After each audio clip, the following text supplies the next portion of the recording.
Hello guys! Sa vlog kong ito ay ikikwento ko ang buhay ko sa Germany habang ako ay nagbe-bake ng focaccia bread. So, magbe-bake tayo ng focaccia na. So, ito na yung fermented dough.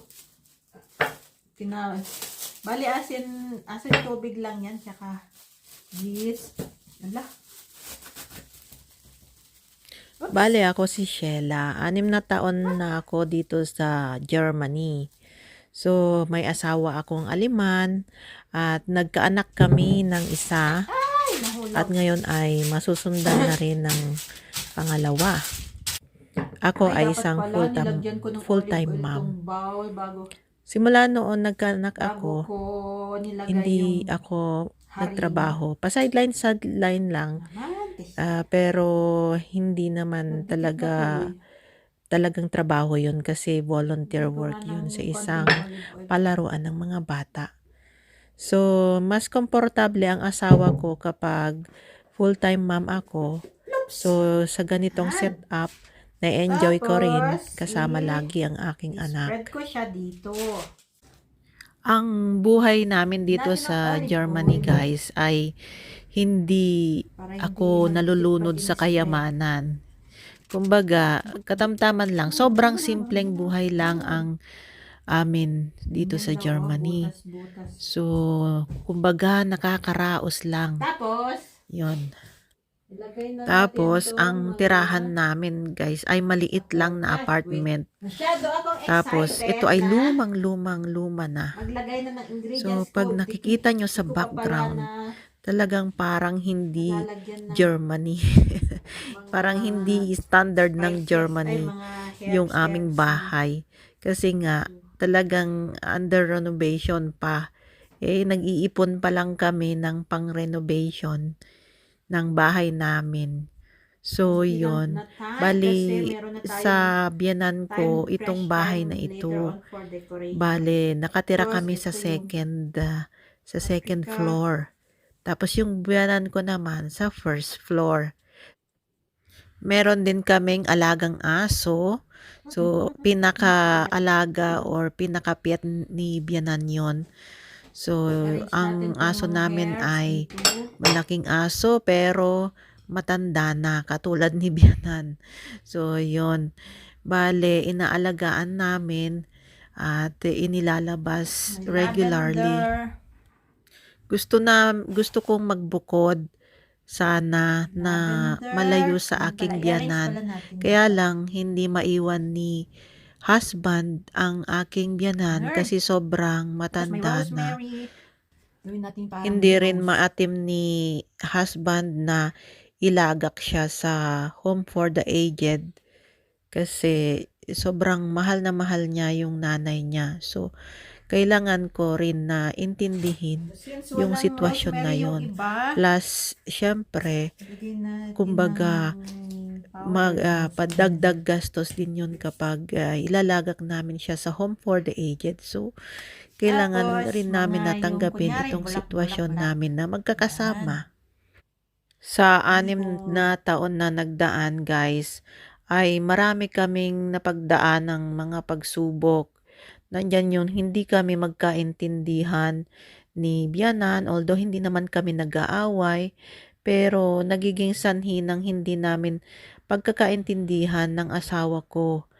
Tapos, nandyan yung, syempre, nagkakasakit yung anak namin, and then, ngayon nga, napag-uusapan namin ang paghihiwalay, pero parang nahirapan kaming maghiwalay kasi syempre naman ay may anak kami. Tapos mahal pa rin naman namin ang isa't isa. So yun nga, itong taon na ito ang pinakamahirap na taon sa amin. Lalo na't may kondisyon ang aking anak sa aking tiyan na may tubig sa baga. So, yun, parang sabay-sabay yung mga nagiging problema naming sa taong ito. Sabi ko na nga lang sa sarili ko, Diyos na ang bahala kasi siguro naman hindi naman ibibigay ni Lord ito kung hindi ko kakayanin or hindi namin kakayanin. And then,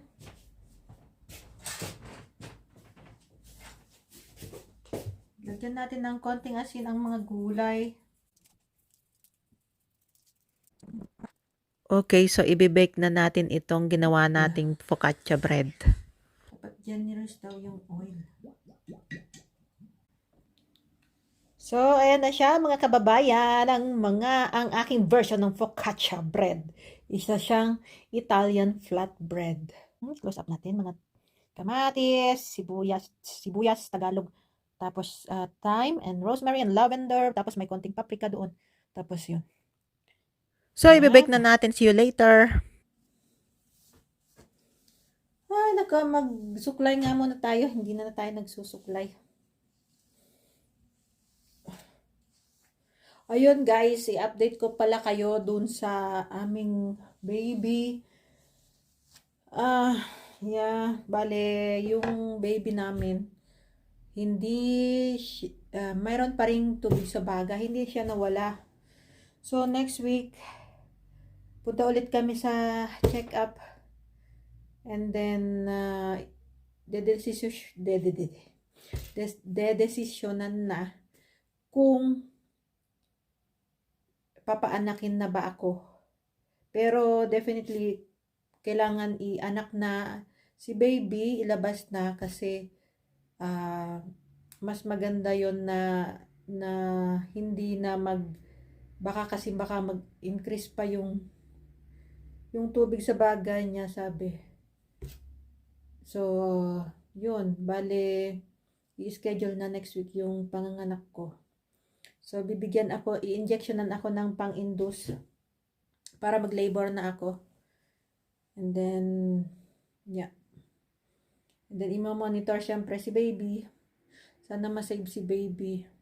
Okay pa naman siya sa loob kasi nga meron pa siyang hangin at saka sustansya na kukuha galing sa akin. Pero once daw kasi na mailabas yon, baka mahirapan siyang huminga. So, kailangan na mag-prepare at i-schedule na yung panganak ko para wala nang aberya. Sa bagay, sabi nung doktor, kompleto na si baby. Wala na siyang kailangang ilaki pa o i-develop pa. So, yung si baby ay normal naman yung weight. Nasa 3 kilos. So, after 10 days, baka madagdagan pa ng konti yung kilo niya. So, yeah, hopefully, maging successful ang aking panganganak, guys. Sana pagdasal nyo din ako, pag-pray nyo din ako, na maging okay kami both ni baby. Lalo na si baby kasi siya yung may hirapan, guys, na lalaban pagkalabas. Medyo parang okay lang ako kasi alam ko na okay naman si baby sa loob, pero yung ninenervyos ako na papalapit na ng papalapit yung check up ko ulit para mag-schedule na ng panganganak ko. Yun. Pero last time, guys, yun. Bale, kahapon pala. Bale, yung OB-GYN ko, nakita niya na every 10 minutes na yung contraction ko. Ako naman, akala ko lang, magalaw lang yung baby kaya masakit yung tiyan ko. Yun pala, contraction na pala yun. Pero, every 10 minutes pa lang. So, parang hindi pa siya yung talaga ako magle-labor. So, sabi niya, tawagan ko siya kapag every 5 minutes na ay sumasakit na yung tiyan ko. Pero ngayong araw na to, hindi naman pa, minsan-minsan lang. So, hindi pa ako manganganak ngayon. So, baka mahihintay pa namin yung induce sa labor na i-schedule ng hospital. So, yun lang muna, guys. Yeah, yun lang muna, guys. Yung masasabi ko. i-update ko pa rin. So, sana makapag-subscribe din po kayo para makita nyo yung journey ko at ni baby at ng family namin, ng pamilya Apam. Kaya ako sabihin pamilya Apam. Pero yun, nag-start lang ako ng mag-vlog na may kasamang salita. Dati puro video lang. Tapos may text, ganyan. Pero hindi ko na itinuloy yon. Bali, parang hindi kasi ako komportable. Tapos, yun. Tapos ang daming pag-e-edit. Dito, nagsasalita na ako ng actual. So, yun. Parang mas komportable ako. Anyway, yun nga, ito yung magsiserve na diary ko, itong vlog ko. Kasi sila Madeir, yung parents ko, gusto din naman nila akong makita na makakwentuhan kapag hindi ako available. Ganyan. So, may nakikita sila lagi na video namin na mag-anak. Lalo na yung kanilang apo. At saka yung incoming na apo. Yeah. Yun. So, nagbe-bake na tayo guys, yung yung binibake kong focaccia bread. So, yung focaccia bread nga ay parang mga 40 minutes yata i-bake yun. Parang nasa 10 minutes pa lang. So, hintayin natin mabake. And hinintay ko din yung mag-ama kasi mamaya darating na sila galing sa kindergarten. Tuwing Biyernes kasi kapag ako ang nagluluto at hindi si Bianan, sinusundo ni husband yung aking anak sa kindergarten para may time ako magluto. Yun. So, I'll see you later guys. So, eto na nga yung aking binaig na focaccia bread.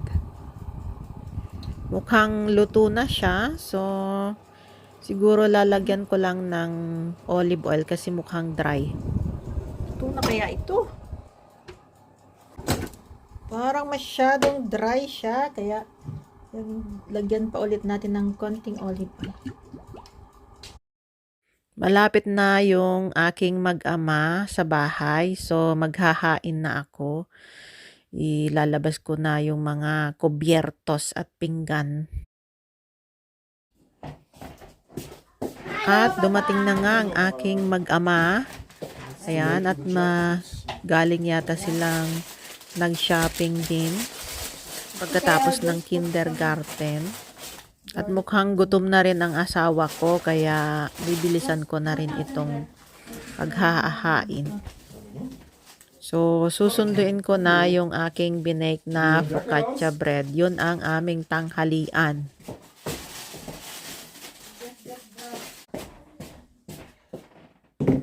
Whoops! Okay, tignan natin kung masarap. Looking good. Looking good naman. Yan ang ating focaccia.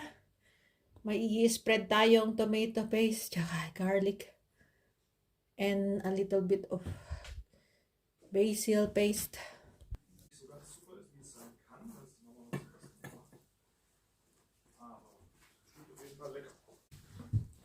Hello?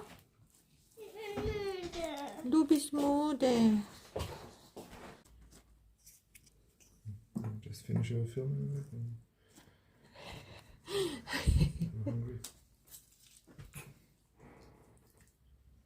Aber wie es anhört, schmeckt es überhaupt nicht so lecker. Wie sich's anhört. Du kannst zum Gehör sagen, wie ein Brot schmeckt. What did she say? That she The doesn't? way it sounds, it doesn't taste good. So, ayan guys, kakain na kami. So, see you next time.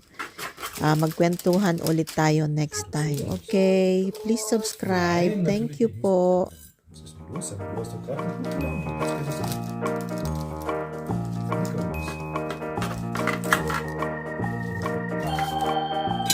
Tomate oder was?